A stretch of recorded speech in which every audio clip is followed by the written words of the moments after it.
Hello, everyone. I see some faces, some familiar faces there. Hi, Hello. hi. How are you? You g- Um, are you good? I'm doing better. I was just talking to Miss Bell about it yesterday, and I think I jinxed myself because I woke up not feeling good. Oh, yeah. Well, the thing is sometimes it comes on us a little later, right? All the stress that you've been under and things that you've gone through, I think it just decides to pop up when it's ready to pop up. So I hope you feel better.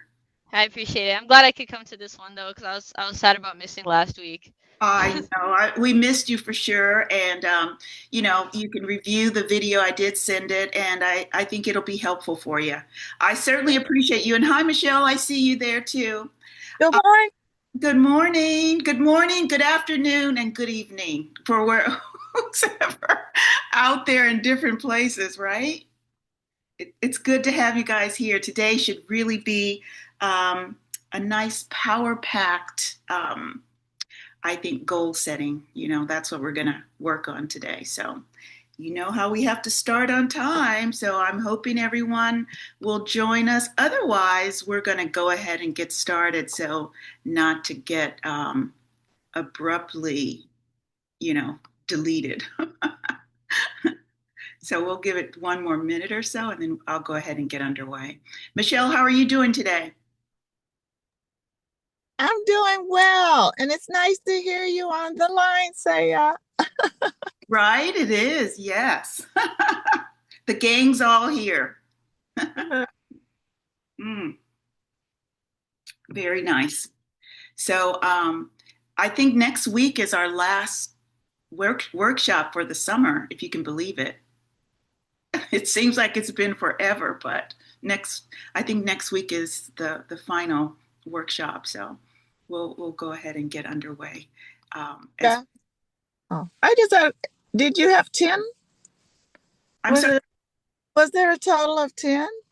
I think there was a total of okay. So today this is eight, right? Uh, And I think one was. Because we had a holiday weekend there, so it kind of got something off kilter. But I'll have to review my information that I have, and yeah, and then so we'll see what we see. Because originally there were, I think, 11, and then I changed it because we lost one week. But anyway, I'm going to go ahead and get underway because otherwise we will lose all of our time. Okay, all right. Okay, so let's go ahead and get underway. Welcome to our course, our workshop that is dealing with entitled Bridges of Purpose Setting Goals. And this is more defining goals and finding out what our gifts are. And of course, as always, we're going to look at this based on multi-generational outlook. So thank you all again for joining. And as always, I like to start by posing a question. And right now, this question is, what are the pros and cons of planning? Something to think about. Anybody want to jump in on this? Um, I think when it comes to the pros of planning, obviously there's being prepared for whatever circumstance you're about to deal with, but I think you can also over plan. So like if something were to not align with what you were hoping to have happened, it can cause more issues than what would have been good for you. Oh my gosh, that's perfect. Yes, absolutely. We do, I know for sure with me, I kind of tend to be a perfectionist.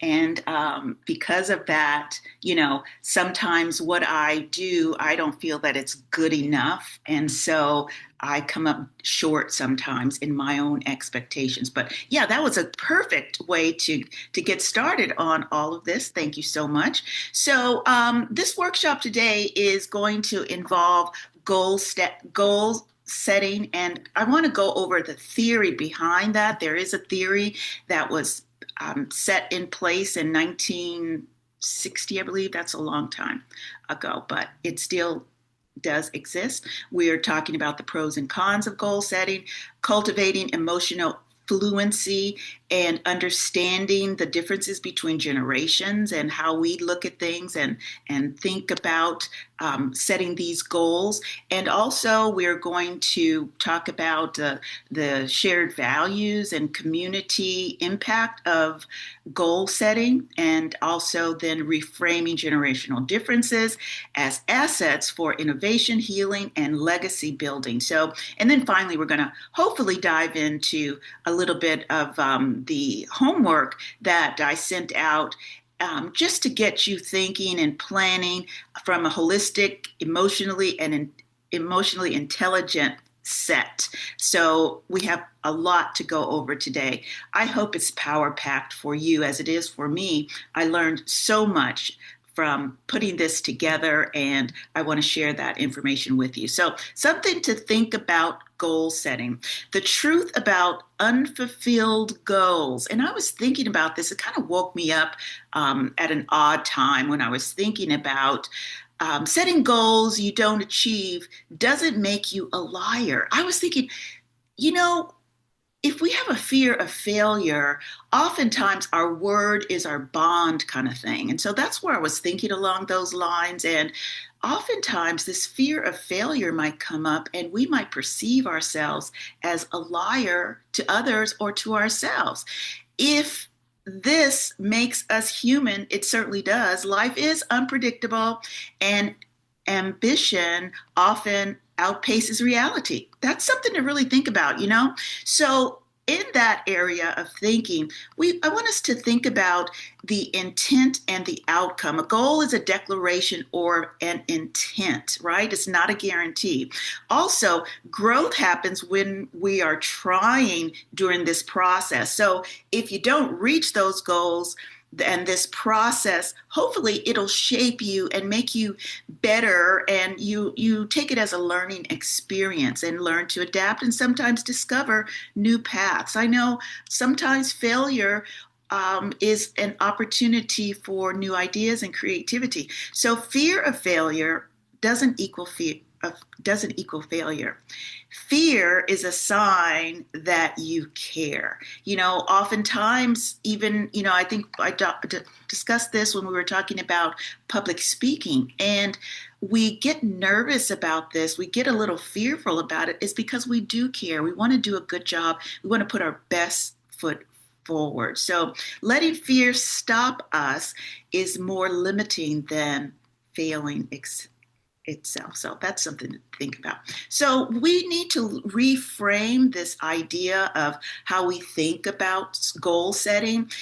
We often think about what I want to do.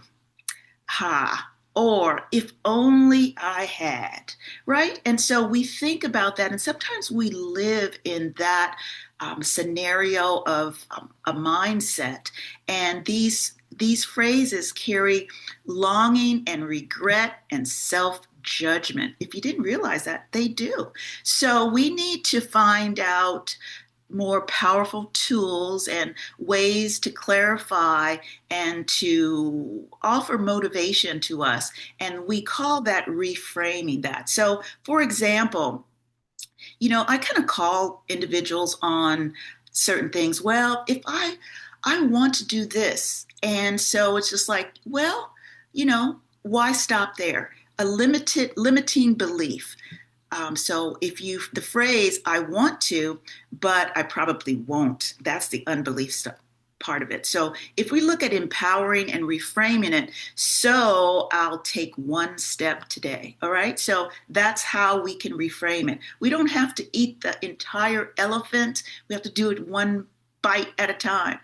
Also, another one is if only I had. You know, we limit ourselves because we might say we don't have the education, we don't have the finances, we don't have. But if only I had. So sometimes we get stuck right there. So that is the phrase we sometimes have in our head. It's a limiting belief. So I missed my chance. Hmm. Did you really miss the chance? Not really. It's always time to start over. The empowering reframing of this is what can I do with what I have now? Okay. So that's a good place for us to continue about these setting goals. A thought or an experiment that you might take is kind of like in your own self-examination is imagine someone you admire, an artist, an entrepreneur, an athlete, someone that's in the limelight. Do you think that they fulfilled every goal that they ever set out? Probably not. Of course not. But what makes them so good at it is they didn't give up. They kept trying. They kept going. They didn't take no. So instead of fear of failure, what if you're fearing or you feared not trying? And I think that is something that we really limit ourselves with. Okay. So let's get on a little bit more. So we talk about these pros and cons of goal setting, and I want to go over those a bit more in just a moment. But just the information of the goal setting that we've talked about, that number one, it provides clarity and direction, motivation and focus, measurable process, a progress. It empowers us, an empowerment, and gives us ownership. And it also offers legacy and impact. I bet you didn't think about that before. So some of the cons that are involved in this goal setting, the other end of it, for us that might be perfectionists, etc., the con could be it sets this rigid rigidity and burnout will overcome us. You keep striving, you keep going, and then it's just like you give up. The next one is misalignment with our inner wisdom. Okay, we'll talk about that in a little bit more. Neglect of the present moment, and then also shame and self-judgment. That is such a big one. The shame factor and self-judgment is a con. And then finally, overemphasizing or an overemphasis on achievement. So these are the pros and cons of it. So let's take a little bit more deep dive into this.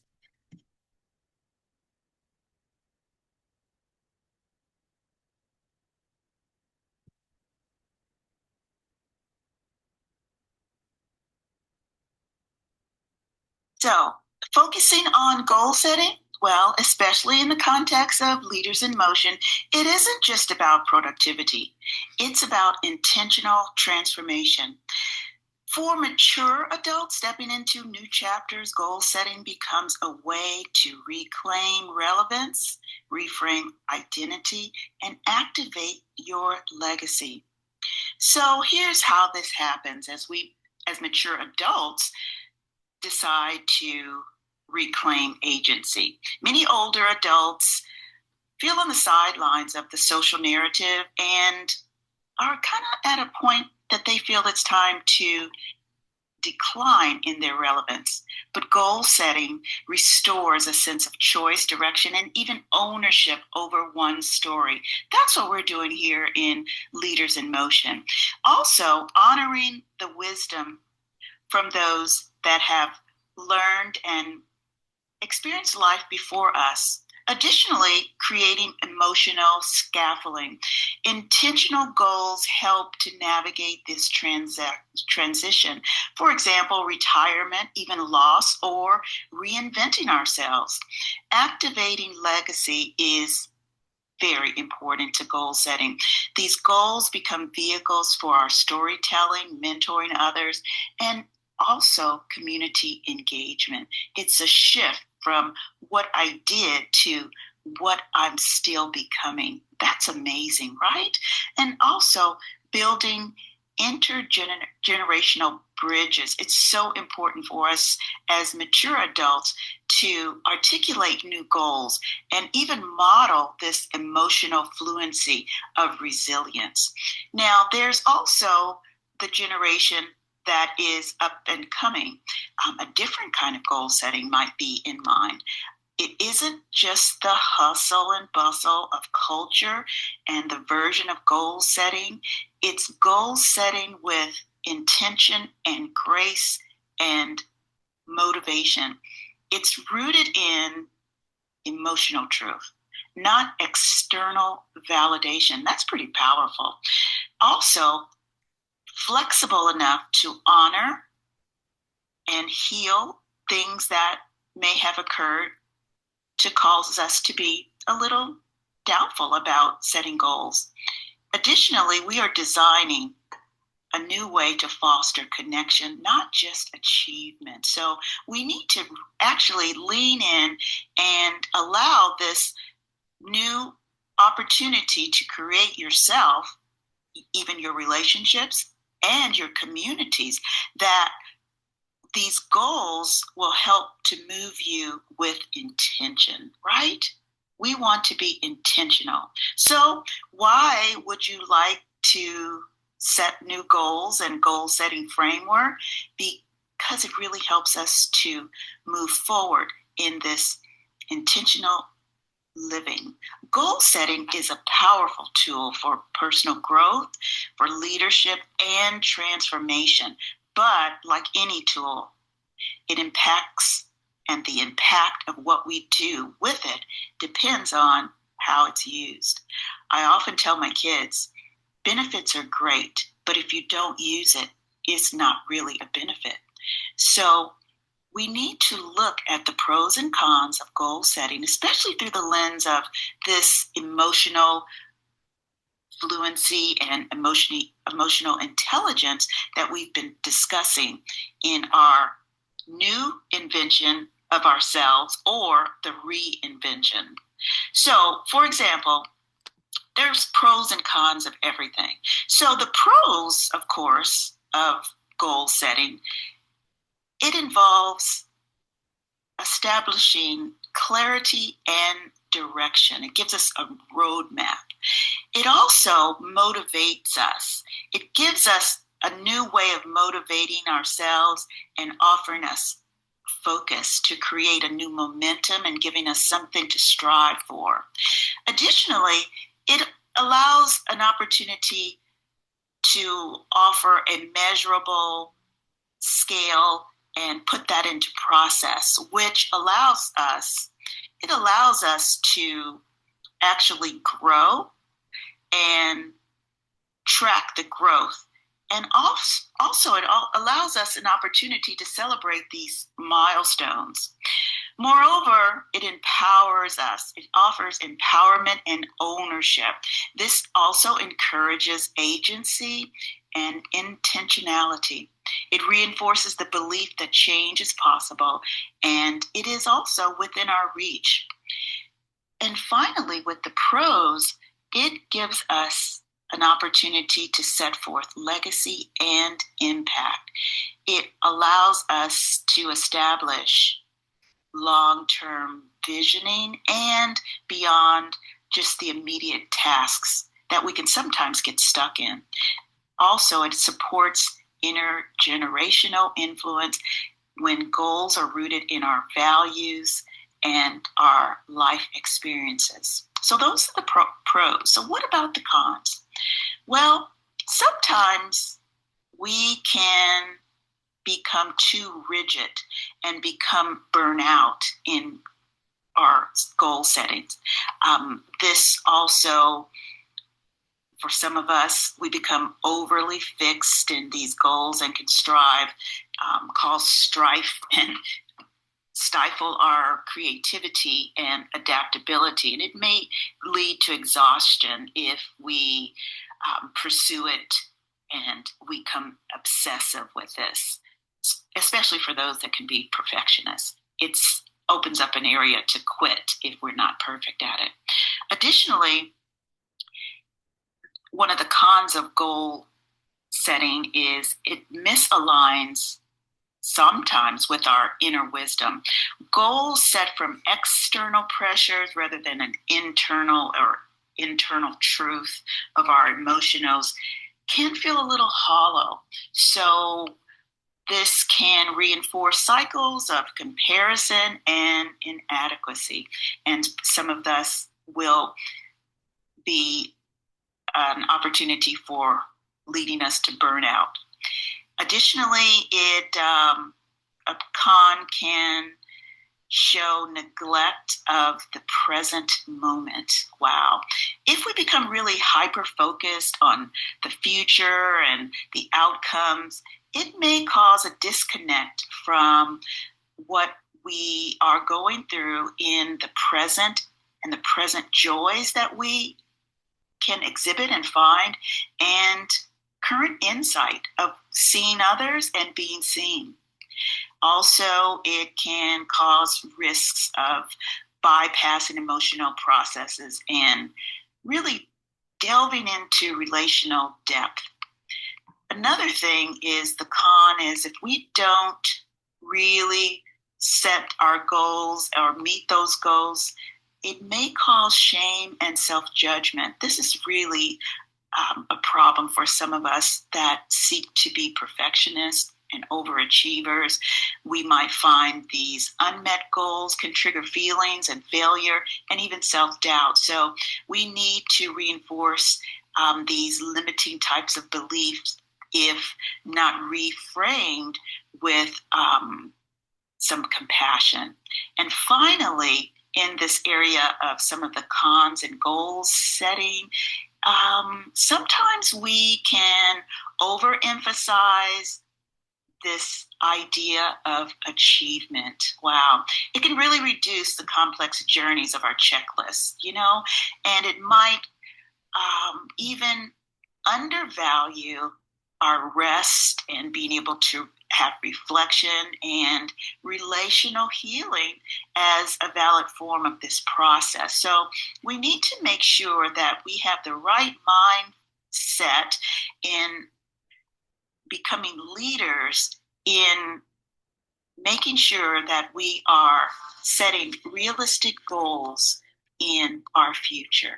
I hope this was helpful. I know it's helpful for me. This is Dr. Kim Eagles with Global Ed and Leaders in Motion. Okay, folks. So as you can see, this is pretty amazing stuff that we all need to take a look at and to re-examine as far as this intentional transformation. I have to share something with you that Michelle Bell shared with me last week, and she stated that during this particular workshop series, she's learning to lead herself as a leader.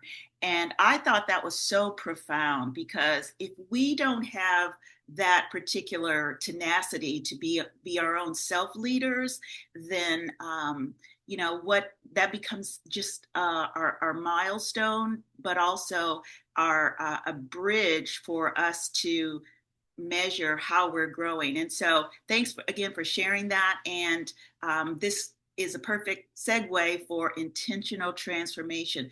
This is focusing on goal setting, especially in the context of leaders in motion. It isn't just about productivity, it's about intentional transformation. So that is really one area that I hope that everyone that has been involved in this workshop has been able to grasp. So now let's get involved into some of the reasons and why we need to prioritize goal settings. And we're going to start with from a young person standpoint as a leader. It builds emotional ownership early, right? Once you get that under your belt, man, you've got it going on if you can get that under your belt early on. Additionally, it interrupts passive inheritance. Oh my gosh. Yeah, to sit back and be passive, to watch the parade go by, that's not so cool all the time. So this also gives you a way to set those goals. It strengthens identity and gives you voice. It also creates a map for legacy, and it fosters resilience and adaptability. So this is something that by embracing goal setting and using that to prioritize how you manage your life and your goals for the younger leader that's starting off. So, just to go over it a little bit more, I won't go into all of this. It builds emotional ownership early, and it also interrupts that passive inheritance.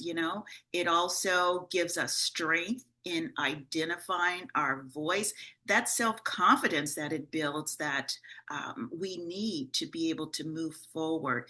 In order, it says, to help younger leaders clarify their values, passions, and boundaries. We have to do all of those things. Additionally, it creates a map of legacy. Early on, when we set these goals, they can be legacy driven. Where do you see yourself in the homework assignment? Where do you see yourself in, well, first of all, in a month? Where do you see yourself in 3 years, 5 years, 10 years? These are things that if we don't really think about them, they will be here and gone before you know it. So it's important to create a legacy map. It also fosters resilience and adaptability, right? It teaches us to be flexible. We're not going to always get it right on the first time. So we learn that emotional agility is key to long-term leadership. Now, from the other side of the coin, we look at this as focusing on goal setting for the more mature leaders. And with that, and why does it even matter? We have a different perspective. We are, as my older sister says, we're short timers around here. So we have a lot to do in less time, if you will. So let's talk about these areas. We start by reclaiming our agency. Right, agency is how we take care of ourselves. Many older adults feel on the sidelines of society, and this negative and narrative of declining in our age. That is just not true. So we can stay there and use that as a mindset to just go off into glory if you want to. But you know what? My goal as a mature adult is to finish strong and to have the second half be stronger than the first half.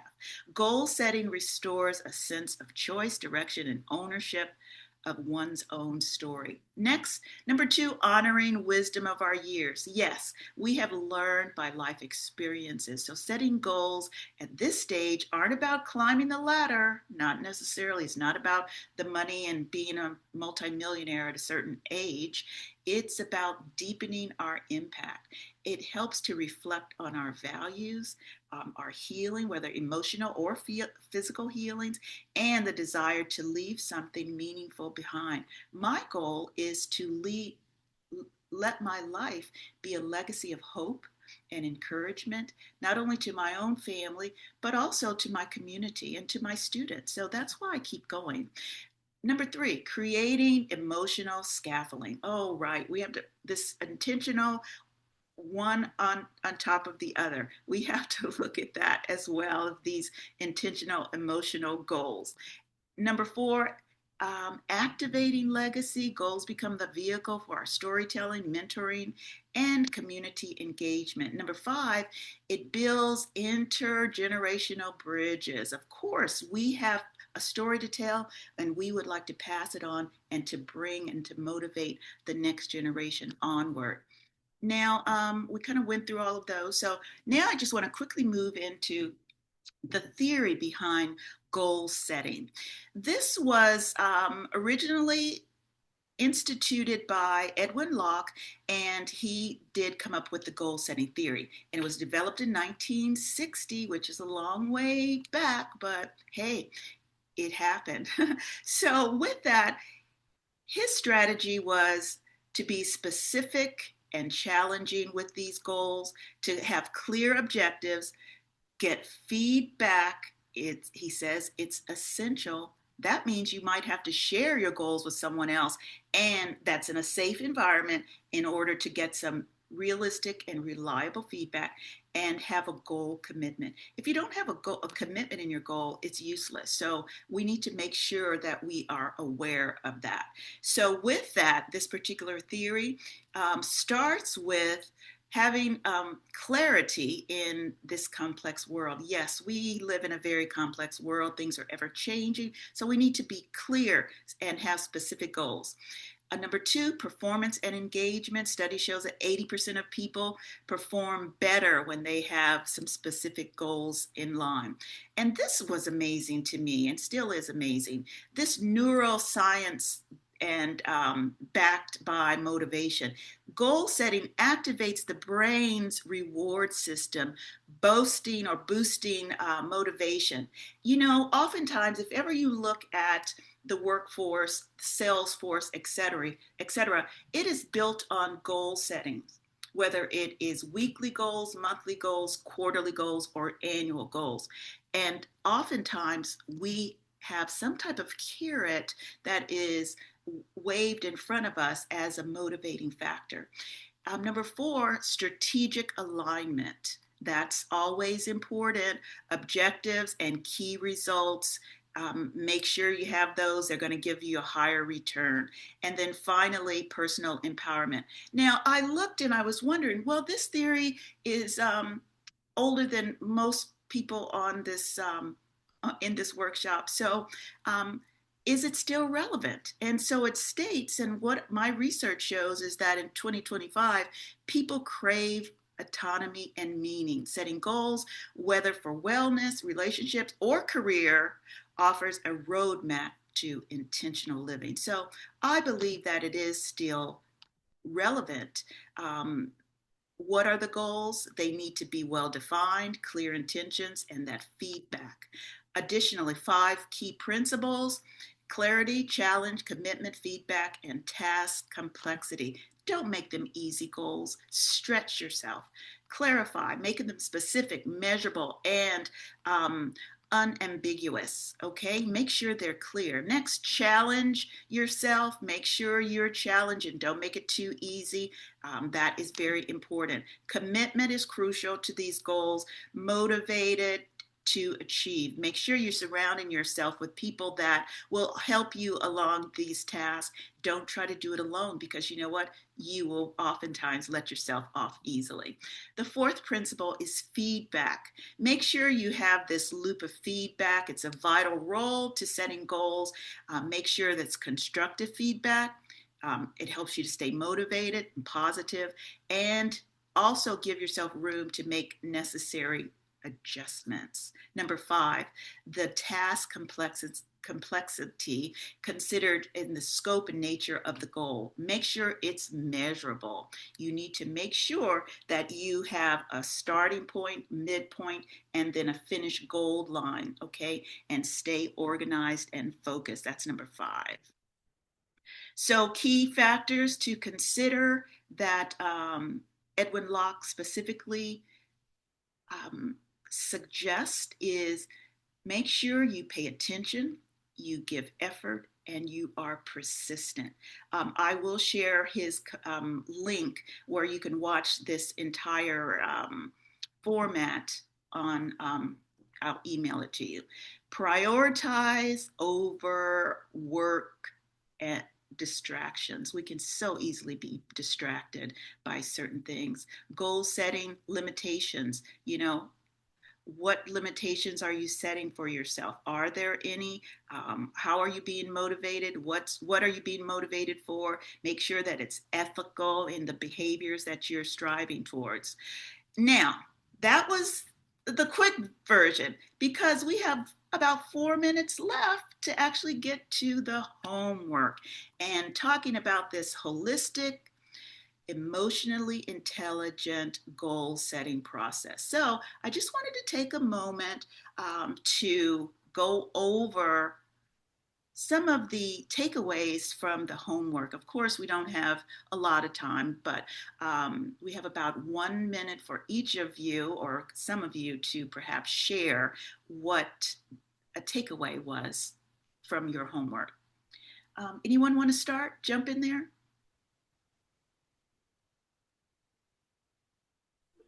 Yes. For me, especially, it's easy for younger people to talk about goal setting, but when you're at an older stage in life, you kind of like to feel like drifting out and not being important anymore. And yet, if you've called for a goal, mostly getting people to encourage you in that goal, that believe in you, is really important. Absolutely. Thank you, Carol. I appreciate that so much. You and Carol, you're our role model in this situation.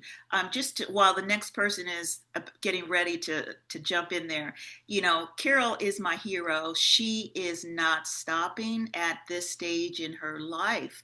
She is making an impact in community. She is making an impact in legacy, and she is going on with new and amazing new goals that she has set before her. So we applaud you, Carol, and for being involved in this and motivating each and every one of us with the you can mentality and not giving up. So I really appreciate it. So next, who can share a little bit of the takeaway? What's someone's 5-year, 3-year, 5-year, 10-year goal? Anyone want to share that or what you got from that? Sure, I'll give it a shot. Thanks, Archie. I think like the thing that stood out to me about like the worksheet was like identifying your gifts because I know with like goal setting, I usually try to be like practical, but like what that means, like what's been proven, kind of like why like oh I chose my major, like what's been proven and give me the high success rate. But with the identifying your gifts, it kind of made me realize that if I look at everything like in a standard way, I won't really take into accountability like my personal things that I tend to gravitate towards. And then what I tend to realize is like the things that I'm good at and the things that I'm passionate about sometimes don't correlate with like what's statistically proven. And sometimes they tend to diverge. So I don't think those goals align.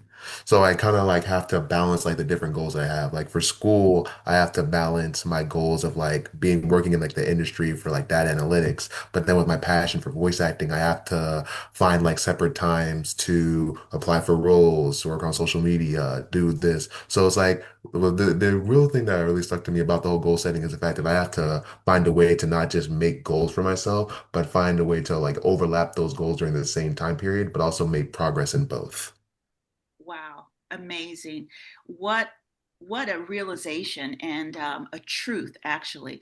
So many of us, we look at those individuals that we deem successful. Sometimes they didn't take the typical path that education might say take or society might take as well. So I am a true proponent of following your passions, your gifts as a way and an avenue in order to make that your profession. And I know that there are certain guidelines and qualifications that we have to walk through in order to um, satisfy society. Like if you're in education, yes, the end goal is the diploma, but that might not lead you to your final destination. I know it did not for me. And I'm now, I believe, living my best life. And it's been based on the goals that I did set when I was in university. So